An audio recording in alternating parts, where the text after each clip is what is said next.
Welcome back. This is the last of the fallow deer. Make sure you're subscribed for Banwell's favourite deer species. Of course, being a Scotsman, he loves the red deer.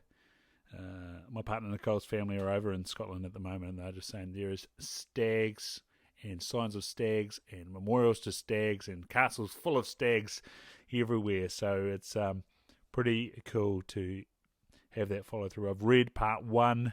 Banwell just goes off on Scotland and the history way back of red deer. He loves it.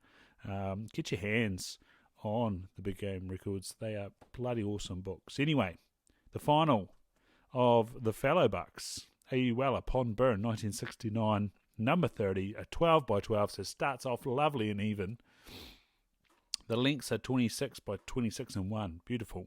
It is overspread, however. 30 and 2 is the measurement, so 1/8 too long. Not too bad. So it loses 3/8, and that gives it a 29 and 7 score. The span is 23 and 7.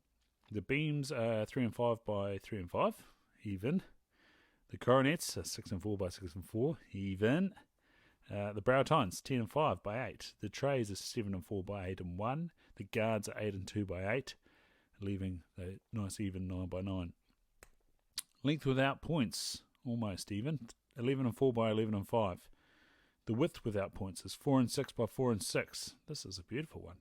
And then the width with points is 5 and 7 by 5 and 6, giving a total of a beautiful round 235, meeting the score for this book. And what an example of the Douglas score it is.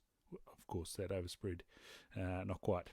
Howard Egan drew our attention to this trophy, but under the name of R.W. Garrick, who turned out to be the son-in-law of Weller. It was then discovered the trophy was taken while Weller was a member of one of the forays into the area by the Shallard brothers, one of them, Norman Shallard, being well known to the author and a hunting companion into the Wapiti area and the Blue Mountains of West Otago on a number of occasions. According to Norman Shallard, this fine cream-coloured buck was located by Weller out in open tussock country in the vicinity of the ponds, tarns in the upper Mararoa River watershed, from which the tributary, the Pond Burn, derives its name. A careful stalk across this open area allowed Weller to approach close enough to take the buck at a reasonable range.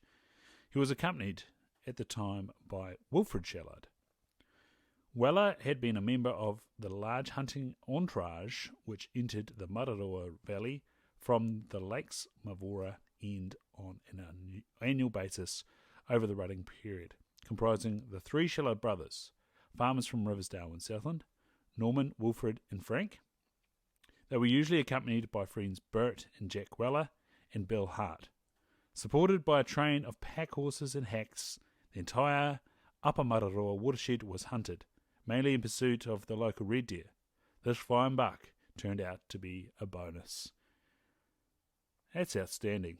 That's why I love these books. The stories behind the trophies, absolutely brilliant. Oh, wonderful. Get your hands on it. It has a massive list of all of the fallow bucks up until date of publishing. Lovely stuff. Great series there. Find it on the NZDA website in their shop. That's where I got this puppy. That's where I've ordered part 2 of the red deer. And we'll have that for you soon enough. So make sure you're subscribed and we'll join you there for the red deer trophies. Catch you then. Kia ora, you're listening to the 235 Club. The New Zealand Big Game Records series, The Fallow Deer, Volume 3, written and compiled for the New Zealand Deer Stalkers Association Incorporated by D. Bruce Banwell. Volume 3 of the series of New Zealand Big Game Trophy Records, written and compiled by D. Bruce Banwell on behalf of the New Zealand Deer Stalkers Association Incorporated. Published by the Halcyon Press, a division of Halcyon Publishing Limited, PO Box 360 Auckland, 1015 New Zealand, printed through Collarcraft Limited, Hong Kong. The copyright D. Bruce Banwell, 2003, first published 2003, all rights reserved.